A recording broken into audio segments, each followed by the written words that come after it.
Hi everyone, so I wanted to give y'all a little overview of the plant propagation experiment that we've been working on. I understand that some of you are struggling a little bit to figure out what you're supposed to be doing and how to write your procedures. So what I wanted to do today is I want to go through the assignment with you and then I'm going to give you a demonstration of a method that you can use to propagate a plant. I'm going to show you the procedures I've written. I'm going to show you how I perform those procedures so that you can get an idea of what to write. And you can use this pretty much for any of the foods that you might choose for this experiment. So looking at the assignment, the first thing you should make sure you've done is watch one of these videos. There's a lot of really good information. The people in the videos have tried these different methods before. They've seen what works and what doesn't work, and they can give you some tips and tricks about what's best. The bottom two are a little quicker if you don't know at all which plant you're going to use. The top one is a little bit better. Once you choose your plant, you can scroll through that video, it's kind of long, to find her discussing just the plant that you're trying to propagate, and she'll give you a great idea of how to do that. Then you want to jump into the brainstorm. What plant are you going to use? What's something that you have around that your family is going to cook with this weekend or cooks with often that you're going to have some scraps left? I happen to have some celery that's starting to go a little bit floppy, but the bottom is still nice and crispy, and that's what makes it perfect for this experiment. So I'm going to use celery, and the best propagation method for this is going to be water propagation, because the best propagation method is going to be water propagation. We need to put our roots into some water until they start to grow. You can't just take this and put it directly into soil because it doesn't have any roots. But if you have a plant that does have roots on it already, you can start it in soil if you want.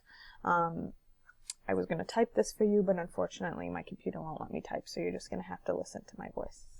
And then you want to think what could go wrong. One of the main things that could go wrong in this experiment is that if you don't change the water regularly, your plant is going to start to rot. The roots will rot, the leaves that you cut will rot, because the water needs to be changed so it has oxygen inside of it. So you need to make sure that you're changing the water every day or every other day to make sure it's nice and oxygen rich to help your plants keep growing. Okay, and then what you're going to do is you're going to put those things into your hypothesis. It might be easier to do variables first, so you can say your plant type and your propagation method. Again, my plant type is celery, and my propagation method is water propagation. Okay, and then the variables are, what are you going to measure? How are you going to measure the growth of your plant? And what I've decided to do, because celery will grow multiple leaves, it doesn't really make sense for me to measure how big those leaves are getting, because I'd have to measure multiple leaves and it would be confusing. If you're doing something that's only going to have one stem coming out of it, like a green onion, for example, then you can measure the length of those leaves as they grow.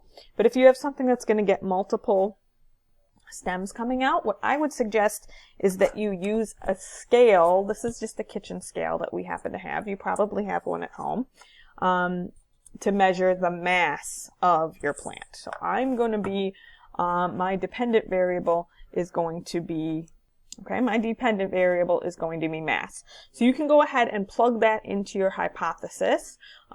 So for example, this says carrot. So if I plant celery using water propagation, then what do you expect is going to happen? I expect that I'm going to be able to harvest some celery leaves within 1 month. That would be my expected results. So say what you're expecting to happen within 1 month. Other plants, like if you're trying to do herbs, you could say, I expect to have enough roots to transplant into soil within 3 weeks, whatever it is. And then explain what's happening. Explain that the water is keeping the cells alive. It's allowing the plant to continue going through photosynthesis even though it's not in the ground anymore, allowing it to make new growth just by the water that you're using. All right? So how are we actually going to do this? What does this look like? I've written some procedures here, and if you're struggling to write your own procedures, you can use these as an example. So I'm going to go ahead and show you what this looks like. I'm going to scooch the camera back a little bit. And as we've said in class, the first thing that you want to put in your methods is to gather your materials. So we're going to go ahead and gather all of our materials, which I have right here in front of me. So I'm going to turn the camera down so that you can see what I'm doing. Okay, so I've gathered my materials. I have my celery. I have a knife. Be careful. Or, you know, if mom or dad has already cut your vegetables, then you'll just take that from them. I have one of these takeout containers. We like to save these when we get takeout. So we have a ton of them around. So I'm going to use one of these. I have some water in a measuring cup. I've figured out that about 100 mils of water is enough to cover the bottom of my plant. So here's what you're going to do. I'm going to take my celery and I'm going to cut about 2 inches off of the bottom of it, about this much. You want to cut just kind of the white part if you're using celery. You don't need all of these stalks and everything. This you can use for anything, right? Put it in a salad, put it, braise it, you know, put it in with a roast, something like that. So I'm just going to cut, that's about 1.5 inches actually, and that's probably enough. Just where the white starts to turn green, I'm going to cut it off there. Let's not cut my headphones. Okay, so this, like I said, I will save to do something with, put it in a salad. So I've got this, so there's my celery root. All right, and this is the root end because you can see some of the roots growing out, where the roots are going to grow out the bottom. The next thing I would suggest is you scrape some of this brown stuff off. This is just where the roots used to be, and they cut those roots off when they harvested it. So you kind of want to scrape away some of this brown stuff so that the water can get in and the roots can start to grow. So I'm just going to very carefully shave off some of this brown stuff so that my roots can get into the water easily. And my celery can start to grow. All right. So there. It doesn't have to be perfect. You just want to you can already feel that it's a little more moist. And then it will be able to absorb the water. The other thing is you want to make sure it sits flat. Okay. So it should sit flat inside of your container. So that's what we're going to do next, is that I'm going to weigh my celery so that I know what its initial weight is. I'm just going to turn on my scale. You can see here I've got this set to grams. My chair. Thank you. And I'm just going to go ahead and measure the mass of my celery. It is 154.6. I'll show you that. It's 154-ish. It doesn't like when you hold it up. So it's 154.6. And I'm going to write that down somewhere so that I remember how heavy it is. So that when I go to measure it a week from now, I can see how much bigger it's gotten. I'm then going to place my celery into my takeout container. Again, making sure that it sits nice and flat so it's not going to fall over and it fits in there pretty perfectly. Then I'm going to use my measuring cup. I measured out 100 milliliters of water. That's about 1/2 cup if you don't have a measuring beaker like this, whatever it's called. Okay, and then I'm going to just pour that in so that it comes up about, 1 inch up the bottom of the celery. You don't want it to be drowning in there or else it won't.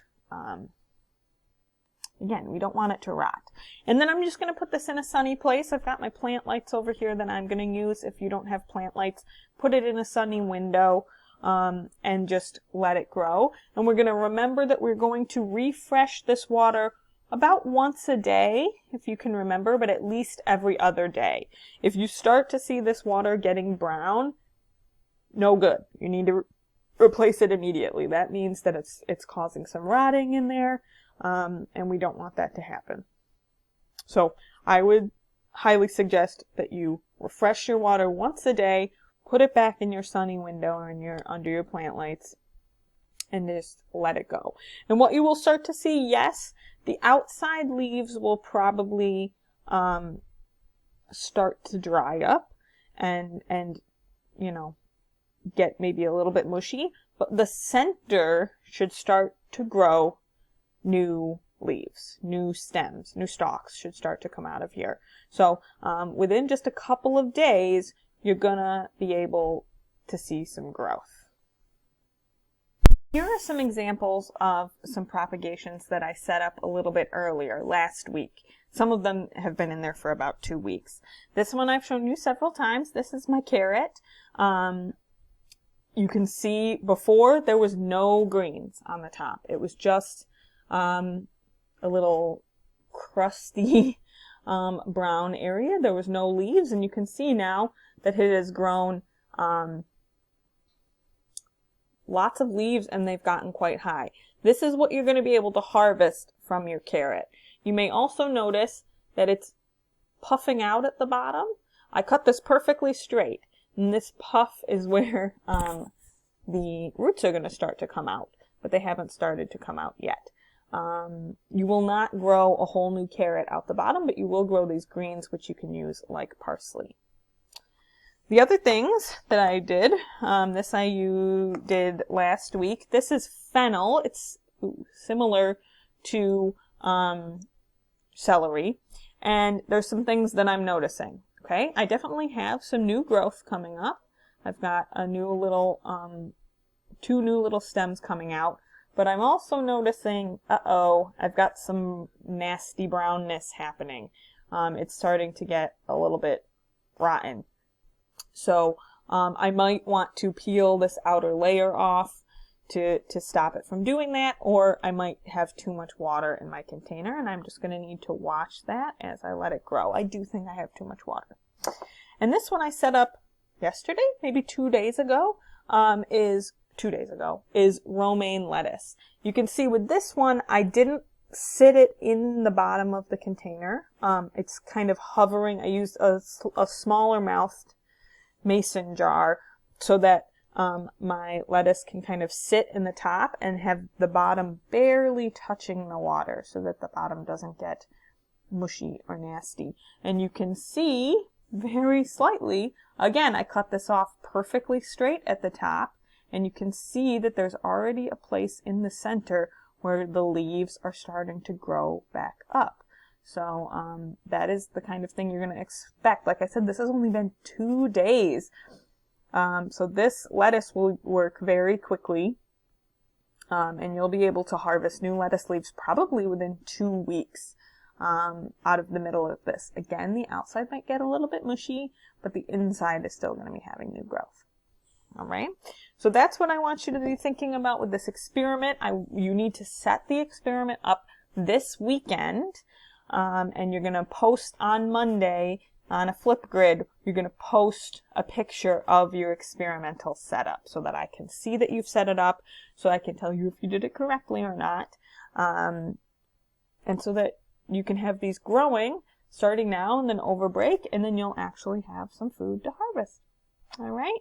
Please let me know if you have any questions about what you're supposed to be doing, and I'm excited to see your experiments.